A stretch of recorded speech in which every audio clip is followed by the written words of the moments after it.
बदलते भारत की शान।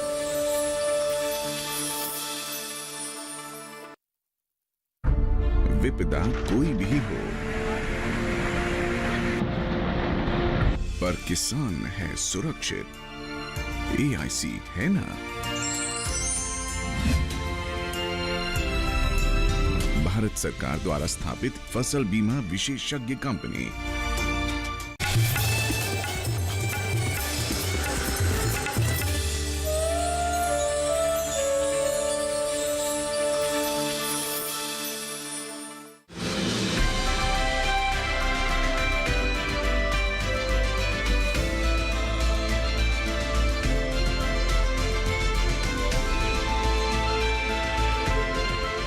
नमस्कार, आप सभी का स्वागत हमारे खास कार्यक्रम में। मैं हूं मुकुल शर्मा। नवीनतम जानकारियों के साथ हाजिर हैं हम, और आज कार्यक्रम में क्या रहेगा नया, आइए जानते हैं।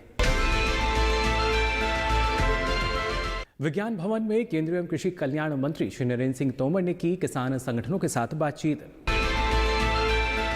खरीफ विपणन वर्ष 2020 और 21 के न्यूनतम समर्थन मूल्य का क्रियान्वयन। धान, दलहन, तिलहन और बीज कपास की खरीद जारी। KMS प्रक्रिया के तहत धान की सरकारी खरीद लगातार जारी। पिछले वर्ष के मुकाबले 20% से अधिक की बढ़ोतरी। नए कानूनों से होगी किसानों की आय में बढ़ोतरी। विज्ञान एवं प्रौद्योगिकी विभाग DST ने यूनेस्को नई दिल्ली के साथ मिलकर वेबिनार का आयोजन किया। भारत में कोविड संक्रमित मामलों की संख्या लगातार तीसरे दिन भी 5 लाख से कम दर्ज की गई। और फसल अवशेष प्रबंधन के लिए नई तकनीक विकसित। और अब खबरें विस्तार से। हाल ही में आए नए कृषि कानूनों को लेकर लगातार विरोधाभास की स्थिति देखी जा रही है। हालांकि इसके लिए सरकार हर स्तर पर प्रयास कर रही है, किसानों की जो दुविधा है उसको दूर किया जा सके। आपको बता दें, विज्ञान भवन में केंद्रीय कृषि एवं किसान कल्याण मंत्री ने पंजाब से आए किसान संगठनों के साथ बातचीत की। इस दौरान उन्हें बताया गया कि नए जो कानून हैं किस तरीके से कृषि और किसानों के लिए मददगार साबित होंगे। आपको बता दें, इस दौरान रेल मंत्री श्री पीयूष गोयल भी मौजूद रहे।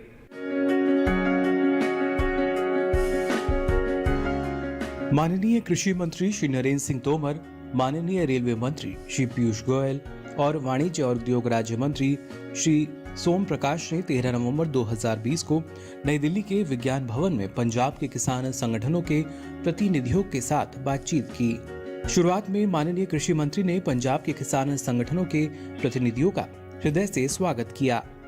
किसानों को सशक्त बनाने के लिए कृषि क्षेत्र में किए गए सुधारों की जानकारी दी।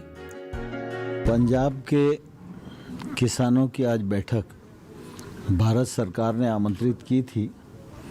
उस बैठक में हमारे रेल मंत्री माननीय पीयूष गोयल जी थे, माननीय मंत्री सोम प्रकाश जी उपस्थित रहे और कृषि मंत्रालय के सचिव सहित प्रमुख अधिकारीगण, पंजाब सरकार के अधिकारीगण और यूनियन के लीडर्स उपस्थित थे। और काफ़ी समय तक चर्चा हुई। चर्चा सार्थक ही हुई, अच्छे माहौल में हुई। उनके जो मुद्दे थे उन पर सरकार के विचार और उनके मुद्दों में निश्चित रूप से काफ़ी दूरी थी, लेकिन हम लोगों ने कहा है कि चर्चा ये जारी रहेगी और उन सब को आश्वस्त किया है कि सरकार ने जो नए बिल लाए हैं उनसे MSP और APMC दोनों प्रभावित नहीं होती हैं। APMC भी पंजाब में रहेगा और MSP भी जारी रहेगी। और इस बार खरीफ की फसलों की जो खरीद हुई है वो पहले से कई गुना अधिक हुई है और पंजाब में तो बहुत अधिक हुई है। इसलिए किसी के मन में कोई शंका और अविश्वास नहीं होना चाहिए। और भारत सरकार ने रबी की MSP भी बुआई से पहले ही घोषित कर दी है और लगातार मोदी जी के नेतृत्व में कृषि की समृद्धता के लिए और किसान की आमदनी दोगुनी करने के लिए भारत सरकार पूरी तरह प्रतिबद्ध है। इस बात पर जोर दिया गया कि ग्रामीण अर्थव्यवस्था को बढ़ावा देने के लिए भारत सरकार की सर्वोच्च प्राथमिकता हमेशा कृषि ही रही है। आत्मनिर्भर भारत पर विशेष ध्यान के साथ सरकार किसानों का कल्याण करने के लिए कई उपाय कर रही है। नए कृषि अधिनियम न केवल किसानों को लाभकारी मूल्य पर अपनी उपज बेचने की स्वतंत्रता प्रदान करेंगे, बल्कि किसानों के हितों की भी रक्षा करेंगे। बातचीत के दौरान माननीय मंत्री जी ने किसान संगठनों के प्रतिनिधियों को ये भी बताया कि एमएसपी पर कृषि उपज की खरीद तथा मंडी प्रणाली पहले जैसे ही जारी रहेगी। नए कृषि अधिनियम किसानों को बेहतर सेवाएं प्रदान करने के लिए मंडियों को प्रोत्साहित करेंगे। जहाँ तक रेल का सवाल है, माननीय रेल मंत्री जी उनके साथ उपस्थित थे और रेल मंत्री जी ने भी ये बताया कि जैसे ही माहौल आप अनुकूल दोगे तो हम उसी समय ट्रेन चलाने के लिए तैयार हैं। अब इस मामले में पंजाब सरकार, सारी यूनियंस, उनको विचार करना है। मुझे लगता है इसके बाद वो लोग बैठने वाले होंगे। लेकिन भारत सरकार किसानों की दृष्टि से भी और यातायात की दृष्टि से भी कहीं भी अदुविधा में नहीं है और पूरी तरह तैयार है। जैसे ही अनुकूलता मिलेगी अपना काम प्रारंभ करेंगे। किसान संघों के प्रतिनिधियों ने नए कृषि अधिनियमों पर अपने विचार व्यक्त किए। किसान प्रतिनिधियों को सरकार द्वारा किसानों की आय बढ़ाने और ग्रामीण क्षेत्रों में युवाओं के लिए रोजगार अवसरों का सृजन करने के लिए कृषि अवसंरचना कोष तथा 10,000 किसान उत्पादक संगठनों का गठन करने जैसी कई अन्य पहलों से भी अवगत कराया गया। बातचीत के दौरान किसान कल्याण से संबंधित विभिन्न मुद्दों पर विस्तार से चर्चा की गई। साथ ही ये भी आश्वासन दिया गया कि भारत सरकार किसानों के हितों की रक्षा करने के लिए सदैव प्रतिबद्ध है। किसानों के कल्याण के लिए चर्चा करने हेतु भारत सरकार के द्वार हमेशा खुले हैं। वार्ता सौहार्दपूर्ण वातावरण में हुई और दोनों पक्षों ने आगे की चर्चा जारी रखने पर सहमति व्यक्त की। प्रधानमंत्री श्री नरेंद्र मोदी ने 5वें आयुर्वेद दिवस पर देश को 2 प्रमुख आयुर्वेद संस्थान समर्पित किए। आइए देखते हैं इस बारे में हमारी ये खास रिपोर्ट। प्रधानमंत्री श्री नरेंद्र मोदी ने 5वें आयुर्वेद दिवस के उपलक्ष्य में वीडियो कॉन्फ्रेंसिंग के माध्यम से आयोजित एक कार्यक्रम में राष्ट्र को 2 प्रमुख आयुर्वेद संस्थान समर्पित किए। प्रधानमंत्री ने जिन संस्थानों को राष्ट्र को समर्पित किया उनमें एक राष्ट्रीय महत्व का संस्थान आयुर्वेदिक शिक्षण और अनुसंधान संस्थान ITRA जामनगर है और दूसरा राष्ट्रीय आयुर्वेद संस्थान जयपुर में। प्रधानमंत्री ने पारंपरिक औषधि की समृद्ध विरासत का उल्लेख किया जिसके लिए भारत को वरदान प्राप्त है। प्रधानमंत्री ने कहा कि भारत को विश्व का औषधि केंद्र माना जाता है। प्रधानमंत्री ने उल्लेख किया कि कोरोना वायरस काल में सिर्फ भारत में ही नहीं समूचे विश्व में आयुर्वेदिक उत्पादों की मांग तेजी से बढ़ी है। इस साल सितंबर महीने में पिछले साल सितंबर महीने की तुलना में आयुर्वेदिक उत्पादों के निर्यात में 45% की वृद्धि हुई है। प्रधानमंत्री ने कहा कि आयुर्वेदिक उत्पादों के अलावा हल्दी और अदरक जैसे इम्यूनिटी बढ़ाने वाले भारतीय मसालों की भी दुनिया में अचानक से मांग बढ़ी है। कोरोना काल में न सिर्फ आयुर्वेद के इस्तेमाल को बढ़ावा देने पर ध्यान केंद्रित किया जा रहा है बल्कि देश और दुनिया में आयुष से जुड़े आधुनिक शोध और अनुसंधान को भी महत्व दिया जा रहा है। प्रधानमंत्री ने निजी क्षेत्र और स्टार्टअप उद्योग से आयुर्वेद की वैश्विक मांग का अध्ययन करने और इस क्षेत्र में वोकल फॉर लोकल का चैंपियन बनने की अपील की।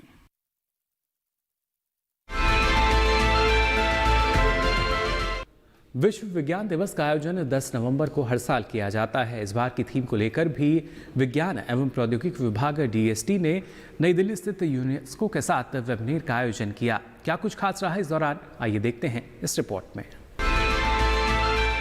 विश्व विज्ञान दिवस 10 नवंबर को मनाया जाता है। इस वर्ष का विषय विज्ञान के लिए और समाज के साथ है। विज्ञान एवं प्रौद्योगिकी विभाग DST ने यूनेस्को नई दिल्ली के साथ मिलकर इस वेबिनार का आयोजन किया जिसमें इसकी विषय वस्तु के बढ़ते महत्व को ध्यान में रखते हुए इस वर्ष की थीम के सार को स्वीकार किया गया। साथ ही इस पर भी बल दिया गया कि दुनिया के साथ कोविड-19 महामारी का मुकाबला करते हुए सामाजिक, आर्थिक, राजनीतिक और सांस्कृतिक क्षेत्रों में नवाचार को बढ़ावा मिले। विश्व विज्ञान दिवस के अवसर पर विज्ञान एवं प्रौद्योगिकी विभाग के सचिव प्रोफेसर आशुतोष शर्मा ने कहा कि विज्ञान और समाज के बीच नया इंटरफेस बनाने के लिए वैज्ञानिक सामाजिक उत्तरदायित्व यानी SSR पर एक नई नीति अगले कुछ महीनों में लागू होगी। विज्ञान को समाज से जोड़ने पर विज्ञान और प्रौद्योगिकी दोनों ही शांति तथा विकास के सबसे मजबूत स्तंभों में से एक बन सकते हैं। समाज के लिए व्यापक पैमाने पर विज्ञान का संचार एक बड़ी चुनौती है। विज्ञान को जनता तक अधिकाधिक पहुंचाने की आवश्यकता है ताकि इसका इस्तेमाल शांति और विकास के लिए एक प्रमुख उपकरण के रूप में किया जा सके। साल 2020 में कोविड-19 महामारी के कारण विज्ञान की व्यापक रूप से चर्चा हुई है। विज्ञान, प्रौद्योगिकी और नवाचार ये सभी टीका, निगरानी, स्वास्थ्य और यहाँ तक कि ऑनलाइन कक्षाओं के लिए भी महत्वपूर्ण बन गए हैं। साथ ही विज्ञान, प्रौद्योगिकी और नवाचार को जन जन तक पहुँचाने में मदद करना भी महत्वपूर्ण है। और इसी के साथ ही इस खास कार्यक्रम में यहाँ वक्त हो चला एक छोटे से ब्रेक का।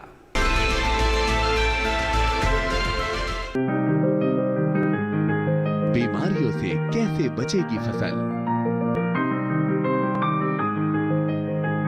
मवेशियों की मुश्किलों का क्या है हल? कहां से लाएं बीज? कितनी लगेगी खाद? किसानों के हर फोन का विशेषज्ञ देंगे जवाब। देखिए हेलो किसान लाइव सोमवार से शुक्रवार शाम 6 बजे।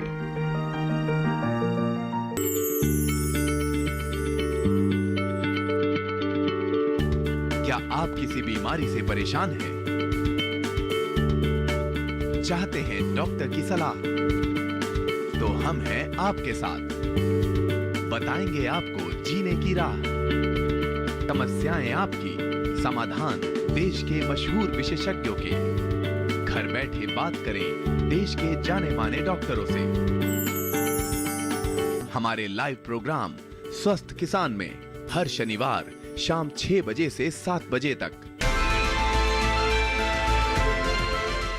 और आइए अब आपको बताते हैं किस तरीके से फसल अवशेष प्रबंधन के लिए एक और नई तकनीक हम विकसित कर चुके हैं, जिसका फायदा मिल सकेगा न सिर्फ जो खेत का अवशेष है खेत में रहेगा, बल्कि इसके जरिए किसानों की जो लागत है उसमें भी कमी आएगी और उनकी आमदनी यानी मुनाफा जो है बढ़ सकेगा। हम बात कर रहे हैं पूसा बायो डिकम्पोजर के बारे में। हमारे बीच में विशेषज्ञ मौजूद हैं। डॉक्टर YV सिंह जी प्रधान वैज्ञानिक हैं, सूक्ष्म जीव विज्ञान संभाग पूसा, नई दिल्ली से। सर, पूसा बायो डिकम्पोजर क्या है? भारतीय कृषि अनुसंधान संस्थान नई दिल्ली के सूक्ष्म जीव विज्ञान संभाग ने कई वर्षों के अनुसंधान के बाद एक पूसा बायो डिकम्पोजर बनाया है जो फसल अवशेष के जल्दी डिकम्पोजिशन या अपघटन के लिए काम करता है। और इसका जो आजकल जो समस्या है फसल अवशेष को जलाने की, उसके समाधान के रूप में इसका प्रयोग किया जा सकता है, क्योंकि फसल अवशेष को जलाना एक बहुत बड़ी समस्या बन गई है। इससे किसानों को कई तरह की हानि होती है। इसके अलावा वातावरण प्रदूषित होता है, जो एक बहुत बड़ी समस्या है। सर, पूसा बायो डिकम्पोजर की ज़रूरत क्यों पड़ी? पूसा बायो डिकम्पोजर एक जो लाभदायक जीवाणु के द्वारा बनाया गया है और इसका मुख्य काम है फसल अवशेष, जो धान का पराली हो या कोई भी फसल का अवशेष है, उसको तेज़ी से विघटन के लिए इसका प्रयोग किया जाता है। सर, पूसा बायो डिकम्पोजर की आज हम चर्चा कर रहे हैं। तो पूसा बायो डिकम्पोजर है, जो किसान भाई इसको लेना चाहता है, किस तरीके से इसको प्राप्त कर सकता है? पूसा बायो डिकम्पोजर दो तरह के फॉर्मुलेशन में उपलब्ध है। एक तो है कैप्सूल, जिसको कैप्सूल किसान भाई ले सकते हैं। इसके अलावा ये लिक्विड या तरल रूप में भी उपलब्ध है। किसान दोनों रूपों में इसको ले सकते हैं और खासकर कैप्सूल को किसान भाई डाक से, पोस्ट ऑफिस से भी के द्वारा भी इसको मंगा सकते हैं। जो किसान भाई इसको प्राप्त कर लेंगे, प्राप्त करने के बाद इसको अपने खेत में किस तरीके से इस्तेमाल कर सकते हैं? ये बहुत अच्छा प्रश्न है। किसानों को यदि कैप्सूल प्राप्त हो जाता है तो उसको उनको तरल में कन्वर्ट करना पड़ता है। उसका तरीका बहुत आसान है। तरीका ये है कि पहले उनको 5 लीटर पानी में 150 ग्राम गुड़ को घोलना है। घोलने के बाद उसको पानी को ठीक तरह से अच्छी तरह से उबालना है। उबालने के समय उसमें पानी में जो गंदगी आती है तो उसको छलनी से बाहर निकाल के फेंक देना है। उसके बाद उस पानी को उबालने के बाद ठंडा करना है। ठंडा करने के बाद जब वो गुनगुना हो जाए तो उसमें 50 ग्राम बेसन मिलाना है और उसके साथ साथ 4 कैप्सूल को तोड़कर उसके अंदर डाल देना है और उसको अच्छे तरह से मिला देना है। मिलाने के बाद उस घोल को एक चौड़े मुंह वाले बर्तन में या ट्रे में उनको डालना है और डालने के बाद उसको ढककर हल्के कपड़े से ढकने के बाद घर के अंदर ऐसी जगह रख दें जहाँ थोड़ी गर्मी रहे। उसके बाद क्या होगा, उसके बाद 3-4 दिन के बाद उसमें एक अच्छी ग्रोथ आनी शुरू होगी, मलाई जैसी ग्रोथ आनी शुरू होगी और वो लगातार बढ़ती जाएगी। 8-10 दिन में एक बहुत अच्छी मोटी लेयर की ग्रोथ आ जाएगी और उसमें अलग अलग कलर भी दिखाई देंगे, क्योंकि ये 8 तरह के फफूंद और बैक्टीरिया का समूह है तो उनका जो कलर होगा अलग अलग तरीके से दिखाई देगा। जब अच्छी ग्रोथ आ जाती है, अच्छी मलाई जैसी ग्रोथ आ जाती है तो फिर हाथ से उसको मिला लेते हैं, मगर मिलाते समय हाथ के ऊपर ग्लव्स या पॉलीथीन वगैरह चढ़ा लें और उसके बाद उसको मलाई जो है, ग्रोथ जो है, उसको अच्छी तरह से मिला लें और उसके बाद उसको एक बड़े बर्तन में या जार वगैरह में उसको भर के रख लेते हैं। इससे हमारा 5 लीटर घोल तैयार हो गया। अब फिर इसको 5 लीटर को हम 25 लीटर में कन्वर्ट कर सकते हैं। उसका तरीका ये होगा कि हम फिर पानी में गुड़ घोलेंगे, उसको उबालेंगे, उसको ठंडा होने के बाद उसमें बेसन मिलाएंगे और वही जो हमारा 5 लीटर घोल बना है उसी में से हम 500 ml आधा लीटर के करीब उसमें डाल देंगे। इस तरह, मगर हमें अलग अलग वो 4-5 जगह रखना होगा। वो उसका उद्देश्य ये होता है कि यदि हम 4-5 जगह रखेंगे तो उसमें अच्छी ग्रोथ आएगी। ग्रोथ आनी ज़रूरी है और जब ग्रोथ आती है इसका मतलब कि वो हमारा जो डिकम्पोजर है वो अच्छी तरह से बढ़ रहा है, तो वो बढ़ जाएंगे। तो इस तरह 25 लीटर बन जाएगा और उसको तैयार करके रख लेंगे और उसके बाद आएगा कि वो खेत में प्रयोग करना है और वो 25 लीटर घोल जो है, जो बनाया है, उसको 1 हेक्टेयर धान के खेत में प्रयोग किया जा सकता है। जो भी किसान भाई कैप्सूल डाक से मंगाना चाहें उनके लिए एक नंबर है 8587806977। इस नंबर पर किसान भाई कैप्सूल मंगाने के लिए संपर्क कर सकते हैं, मगर संपर्क करने के लिए वो इस नंबर पर 10 बजे से सुबह 10 बजे से शाम के 4 बजे के बीच संपर्क करें तो उनको गाइड कर दिया जाएगा कि कैसे उनको पैसा भेजना है और कैसे अपना एड्रेस वगैरह भेजना है, ताकि उनको जितने कैप्सूल चाहिए वो भेजे जा सकें। बहुत ही महत्वपूर्ण जानकारी दी हमारे विशेषज्ञ ने। आपको बताया कि किस तरीके से आप पूसा बायो डिकम्पोजर जो है उससे लाभ प्राप्त कर सकते हैं। सर, आपका बहुत बहुत धन्यवाद।